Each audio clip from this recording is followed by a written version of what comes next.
이게 하나님의 의다 말이지. 내용이다 말이지. 그리스도 예산에는 속량으로 말미암아, 속량이 뭐냐 하면은 그거죠. 그 법정 용어인데 죄값을 치러주는 돈이란 말이지. 보석금. 우리나라로 치면 보석금 정도 되는 것이고 벌금 정도 되는 것이죠. 그럼 예수님이 우리의 죄값을 대신 내어 주셨단 말이죠. 이제 우리가 잘 알고 있다시피 목숨으로 십자가에 못 박히심으로 예수님이 우리의 죄값을 벌금으로 대신 내줬단 말이죠. 예수 그리스도 안에 있는 속량으로 말미암아 하나님의 은혜로 값없이 의롭다 되었다. 그러니까 우리는 누가 말했다시피 용서받은 죄인. 왜냐하면 그 죄인인데 하나님이 벌금을 대신 내줬으니까 이제는 죄인의 신분이 아닌 죄로부터 벗어난 신분이다. 이거죠. 죄로부터 벗어난 신분. 그러니까 여기서 의롭다 하는 말이 뭐냐 하면은 착한 일을 많이 해서 의로운 사람이 아니고 죄로부터 벗어난 사람이다. 이런 개념이 있다는 거죠. 더 이상 죄로 인해서 숨어 다닐 필요가 없는 사람. 경찰만 보면 쫄은 사람. 그렇게 지낼 필요가 없다는 거죠. 당당하게 그냥 신분증 드러내놓고 살아갈 수 있는 사람이다. 자, 그게 어떻게 되냐 하면은 아까 이게 이제 25절에 설명하죠. 이 예수를 하나님이 그의 피로서 믿음으로 말미암아 화목제물로 세웠으니, 화목제물이 뭐냐 하면은 구약의 5대 제사 중에 하나인데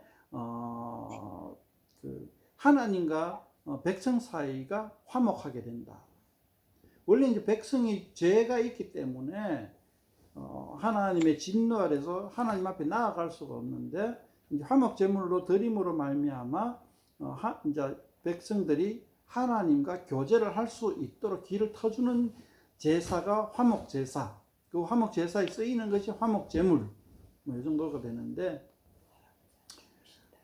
이 화목제물은 좀 벌금 형태가 비슷해요. 그러니까 이제 그 죄를 지은 것에 대한 그 죄로 인한 피해 금액에 해당되는 만큼 피해자에게 보상을 해주고 또 거기에 상응하는 제물로 하나님 앞에 성전 앞에 가지고 가야 되는 거예요.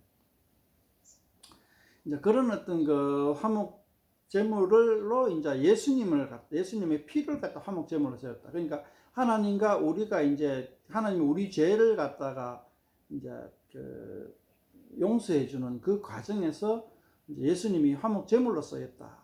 이렇게 하는 거죠. 그렇게 하니까 전에 지은 죄를 간과하심으로, 그러니까 우리가 전에 지은 죄는 없던 걸로 해줄게. 예수님의 피를 봐서 이렇게 이제 딱 하심으로 25절의 마지막에 보면 하나님의 의로우심을 나타내게 했다. 하나님의 의로우심. 여기서 하나님의 의로우심이 뭐냐? 우리말로 하면은 제가 이야기하자면은 제 말로 이야기하자면 용서라는 거죠. 용서. 그러니까 근데 무조건 용서하는 것이 아니라 예수님의 피값을 취함으로 나머지는 용서를 한다는 거죠.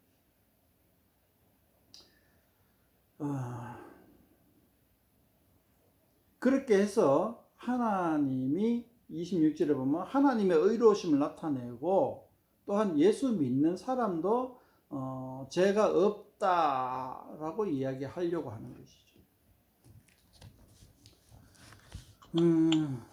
자, 여기까지가 우리가 기독교에서 말하는 신앙의 가장 핵심적인 되는 내용입니다.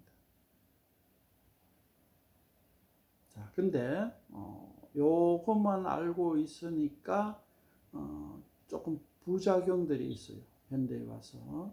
그 다음 앞에 가서도 제가 얘기했죠. 저 앞에 8절, 6, 7, 8절의 그 논리 가지고도 부작용이 좀 있다. 정진이 또 자지.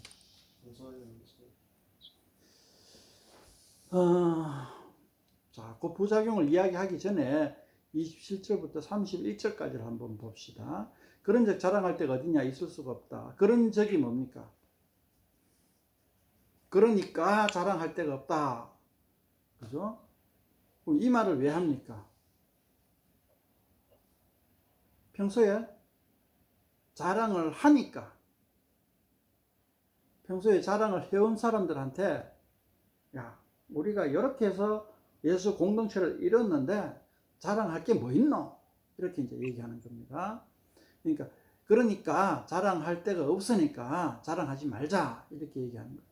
우리가 예수 믿게 된 거는 우리가 잘나서 예수 믿는 게 아니라 오직 믿음의 법 때문에 죄가 없어지고 의롭게 되었는 것이다. 그게 이제 27절에 자랑할 때가 있을 수가 없다. 무슨 법으로냐? 행위로냐? 아니라 오직 믿음의 법으로니라. 이게 무슨 말이냐 하면은 행위가 뭡니까? 28절에 보면 되죠. 나오죠. 율법의 행위에 있지 않고. 다시 한번 반복하죠. 그죠? 그러니까 율법의 행위가 뭡니까? 아까 얘기했죠. 첫 번째는 유대교 의식을 바리새파에 말하는 613개 조항 막 지키는 그런 것도 있을 수가 있지만은, 여기서 말하는 율법의 행위라는 것이 도덕법 같은 것들, 간음하지 말라, 살인하지 말라, 뭐 이런 것들도 포함된다라고 봐야 됩니다. 그걸 포함해야 되냐 말아야 되냐 하는 데 있어서도 머리가 지끈지끈하고 아픈데, 제가 봤을 땐 그런 것들도 포함해야 된다, 이렇게 한번 보는 겁니다. 자, 그런 거 모든 거 포함해 가지고 하나님 앞에서 그거 갖고 자랑할 게 못 된다. 오직 믿음의 법이다. 자, 행위 갖고 우리가 하나님 앞에 설 때에 다윗을 한번 생각해 봅시다. 아까 이야기했던 다윗. 우리는 볼 때 다윗은 굉장히 나쁜 놈이에요. 그죠? 어떻게 나쁜 놈이죠? 지금 저는 생각이 안 나는데, 간음을 했죠? 네, 간음해가지고 자식이 태어났죠? 그 간음해서 태어난 자식을 갖다가 후계자로 세웠죠? 또 그거를 갖다 숨기기 위해서 무슨 짓을 했는지 기억이 안 나는데 별짓을 다 했죠? 신랑을 죽였지. 그 간음한 여자의 신랑을 죽여버렸잖아. 겉모술수로. 그게 누구냐? 우리야라는 그 밧세바의 원래 남편이, 전 남편이 우리야였는데 우리야를 죽여버리고 완전히 뭐 천하의 나쁜 놈인 거라. 그런데 다윗이 용서를 받았다. 그것을 봤을 때에 하나님이 나쁘다 할 수 있느냐? 지금 막 우리가 머리가 지끈지끈해진 게, 여기서 하나님의 의가 도대체 뭐냐? 사도 바울이 3장 오늘 본문에서 이야기하고 싶은 게 뭐냐? 이거를 우리가 바로 이해하지 못했으면은, 나도 다윗 같은 죄를 범하고도 교회에 나오기만 하면 되네. 그렇게 말했을 때에 6, 7, 8절에서 좀 세상 사람들이 이야기하는 거야. 그러면은 모든 사람 엄청나게 죄를 범하고 교회 가기만 하면 다 되네. 지금 현대인이 기독교인에게, 교회 다니는 사람들에게 질문하고 있는 것이 그건 거예요. 이 6, 7, 8절이 역으로 우리가 생각해 보면, 제주도도 교회 가기만 하면 되네. 그 말은 뭐냐? 우리가 믿고 있는 하나님이 불의하다고 얘기하고 있는 것이. 원래 하나님 아니가, 우리가 생각하는 하나님, 교회가 신봉하는 그런 하나님은 나쁜 하나님이다 라고 세상 사람들이 이야기하고 있는 것이고, 이제 본문은 그게 아니다, 그게 아니다 라고 이런 제 딱 하고는 논리를 전개한 게 뭐냐? 우리는 아무리 이 악한 의인은 없고 하나도 없다, 그냥 하나님 하나 나쁜 짓 다 하는 그런 나쁜 놈인데, 예수님을 믿음으로 말미암아 죄 없다라는 이야기를 받았다 라고 얘기하는데, 이게 과연 세상 사람들에게 설득력이 있느냐? 이 내용 갖고 세상 사람들에게 하나님을, 예수님을 제시할 수가 있느냐? 뭔가 하나 빠졌단 말이야. 뭐가 빠진지를 우리가 찾아봐야 된다. 자, 일단은 그 얘기를 하기 전에 이 27절부터 31절을 보건대 저 앞에 이야기했는 내용들이 뭐 때문에 이야기를 했냐라는 거죠. 이제 다시 한번 로마 교회에 이 글을 왜 썼느냐는 거죠. 그걸 우리가 생각하지 않으면은 굉장히 힘들어져요. 이 본문 이야기가 27절부터 31절을 본문으로 말미암아 이 로마서 3장 어쩌면 1, 2장까지 합쳐가지고의 내용들이 사도 바울이 왜 썼느냐, 이 내용을 왜 기록했느냐, 왜 자에 대답을 할 수 있단 말이죠. 27절 이하에 보면은 그러니까 하고 자랑할 때가 어디냐. 자, 아까 얘기했죠. 아까 배경 설명했잖아. 유대인들이 추방당해가지고 로마에서 추방당해가 사도 바울 선교 일행과 접해가지고 로마 교회를 쭉 이야기해 줬을 거잖아. 사도 바울은 지금 3차 전도 여행 때, 3차 전도 여행 때는 어떤 일이 있었냐 하면은 계속해서 유대교인들이 이방인 교회에 와가 이제 사도 바울이 개척한 교회에 와서 계속 유대교 의식을 따라야 된다. 할례를 받아야 된다. 바리새파가 말하는 613개 조항 지켜야 되지 않겠느냐. 막 이런 식으로 자꾸 이제 이방인들에게 얘기하는 거. 교회 안에 사도 바울이 개척한 교회 안에 유대인들은 유대교를 지키고 있었어요. 예수님을 믿지만 유대교 의식을 지키고 있었다고. 할례도 받았고 613개 조항 지켰고 성지순례도 갔다 오고 안식일 되면 꼼짝도 안 하고 가만히 있기도 하고 그런 식으로 해가지고 유대교 의식을 다 지키면서 예수님을 믿었단 말이에요. 유대인들은. 근데 이방인들은 유대교 의식을 전혀 안 하면서 예수님을 믿고 있단 말이에요. 그럼 한 교회 안에 유대교 의식을 철저하게 지키는 사람과 그걸 쌩 까는 사람하고 같이 어울려 다닌단 말이에요. 특히 가장 문제가 되는 게 밥 먹는 거. 사도 바울은 같이 밥 먹어야 된다라고 누차 주장하는데 유대교인들은 이방인하고 같이 밥 먹으면 큰일 나는 줄 아는 거예요. 우리는 조선시대 사람들은 접촉하면 안 되는 불가촉 천민이라 걔가 천민하고는 얼씬도 안 하잖아, 양반이. 그보다 더 하단 말이지, 유대인들은. 유대교를 믿는 유대인들은 이방인하고는 완전히 그냥 막 문둥병자, 전염병 환자, 코로나 걸린 사람처럼 취급해버린단 말이지. 그런데 사도 바울은 아니다. 같이 밥 먹어야 된다. 고린도 전후서를 읽어보면 그 문제가 적나라하게 나오죠. 같이 밥 먹어야 된다. 같이 어울려야 된다. 한 몸 한 뜻이 돼야 된다. 한 형제 자매가 돼야 된다고 얘기합니다. 그 부분에 있어서 굉장히 갈등이 심하고 사도 바울은 그것 때문에 막 스트레스 받아가 그것에 온 신경을 다 쓰는 거예요. 그냥 에베소서도 보면은 연합해라 나오고 뭐 계속해서 이방인과 유대인의 연합에 대해서 온만 신경을 다 쓰고 있는 거예요. 그게 바울 서신을 보면은 거의 뭐 한 8, 90%가 그 얘기다. 유대인하고 이방인하고 하나가 돼야 된다. 그런데 그런 와중에 로마서를 쓴단 말이지. 그러면은 어떤 내용이 나오냐. 로마 교회에서도 유대인과 이방인을 연합해라라는 것에 신경이 자동적으로 가 있을 거란 말이지. 로마 교회 가보진 않았지만 로마에서 온 유대인 교인 이야기를 들어보니까 똑같은 문제가 있을 것이다. 그래서 여기서도 편지를 하는 거예요. 그러니까 유대인들아, 율법 자랑하지 마라. 우리는 이방인이나 유대인이나 다 같이 믿음으로 의롭게 된 사람이다. 믿음으로 죄가 없다 한 사람 된 것이다. 믿음으로 우리가 한 형제 자매가 된 것이지 율법의 행위로 한 형제 자매가 된 것이 아니다라고 지금 이야기하고 싶은 거예요.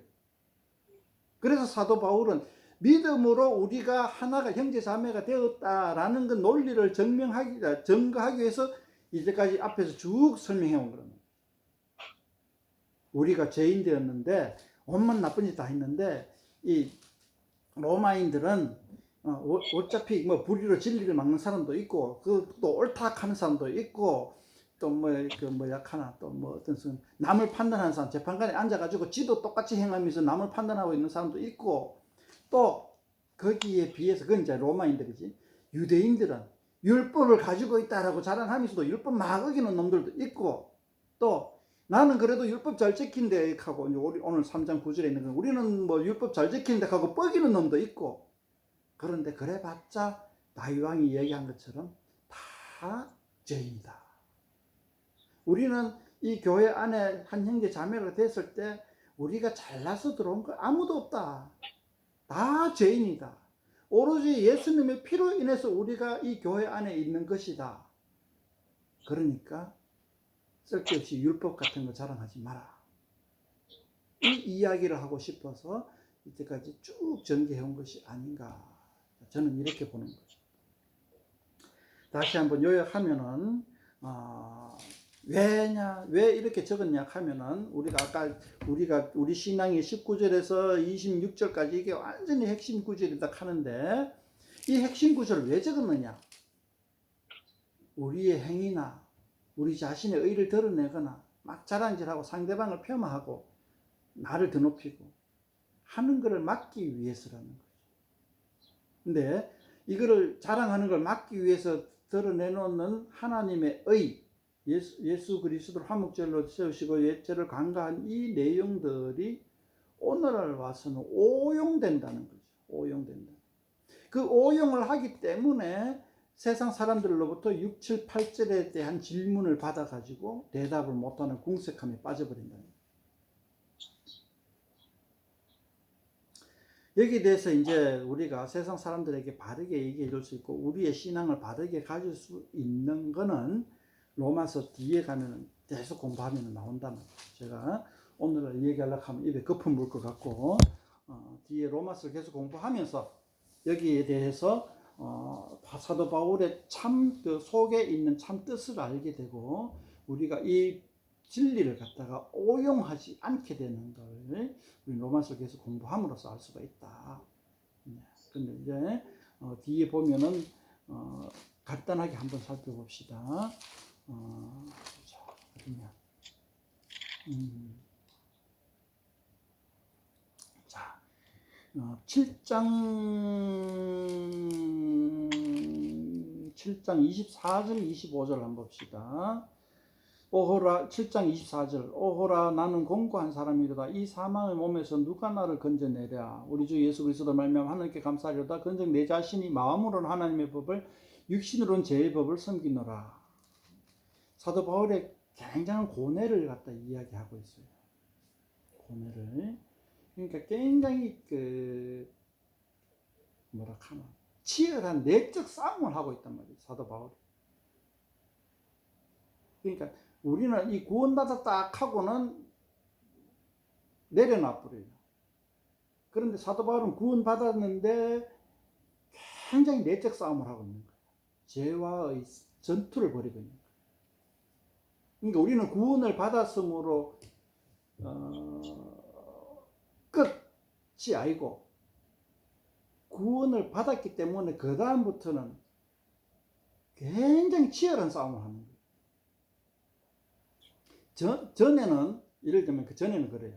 이제 아니. 이제 만약에 어떤 군인이 적에게 포로로 잡혔어. 그러니까 어떻게 모든 걸 내려놓고 그냥 적이 시키는 대로 다 하는 거예요. 적이 시키는 걸 다 했는데 갑자기 딱 그 포로로 잡혀있는 포로 수용소에 일부러 잡혀온 우리 군인이 다 와가지고 야 네가 잡힌 거 다 알고 있다. 그러니까 걱정하지 마라. 우리나라 이제 조국에 있는 가족들은 잘 먹고 잘 살고 있고 네가 훌륭한 군인이 있다는 걸 알고 있다. 그러니까 포기하고 적에게 협조하지 말고 이 포로된 생활 중에서도 네가 열심히 군인의 역할을 감당해라. 이 포로 수용소 안에서도 적의 정보를 캐내 가지고 본국에 소환하고 포로들 사이에서도 연합하게 하고 그런 일들을 해라 라고 했을 때에 그 포로는 어떤 마음을 가졌을까? 나는 내 할 일 다 했다. 내 가족들은 이제 국가 영웅의 가족으로 이제 여러 가지 국가 연금도 받을 수 있을 것이고 나는 이제 죽으면은 뭐 이제 국가 뭐라 하나 거기에 국립묘지에 묻힐 것이고 이제 내 할 일 다 했다 하고 이제는 뭐 그러니까는 뭐 이제 힘들게 살 필요 없다 하고 그렇게 마음 나쁘리는 게 아니고 그때부터 다시 군인이 돼 가지고 적과 싸우는 거예요. 그게 이제 우리 그리스도인의 마음 자세다 이거지. 이제까지는 죄의, 이제 뒤에 가면 계속 그런 설명이에요.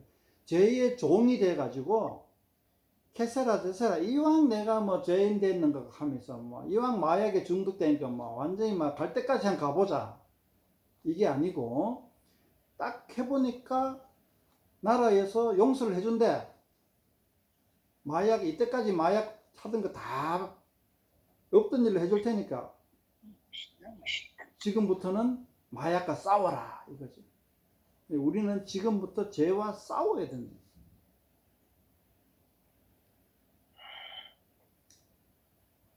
마약에 중독된 사람이 용서해준다 하겠네. 됐네 이제 용서받았으니까 계속 마약질 해야지 하면 되는데 이 어차피 마약질 계속 해도 나한테 뭐 이제 죄를 안 묻는다며 마약범을 안 묻는다며 그러니까 잘됐다 계속 마약질 하자 하는 사람이 있을 것이고 이제부터는 내가 마약과 한번 싸워야겠다 마약을 끊으려고 노력해 보야겠다. 사도 바울은 후자라는 거지. 마약에 대해 전혀 유혹을 안 받는 사람이 사도 바울이 아니고 사도 바울은 구원받고 난 다음에 마약에 대한 유혹이 나 없습니다 하는 사람이 아니고 마약에 대한 유혹은 여전히 있어. 그런데 이전에는 마약을 즐긴 사람인데 지금은 마약과 싸우는 사람. 그 마약 대신에 죄라는 걸로 바꿔봅시다.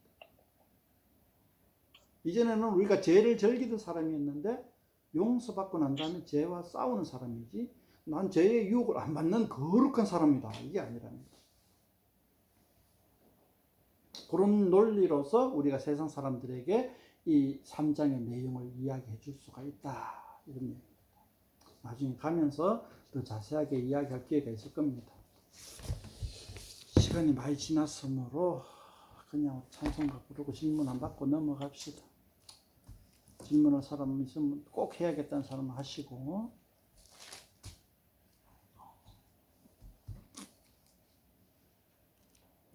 298장 찬양합시다. 298장입니다.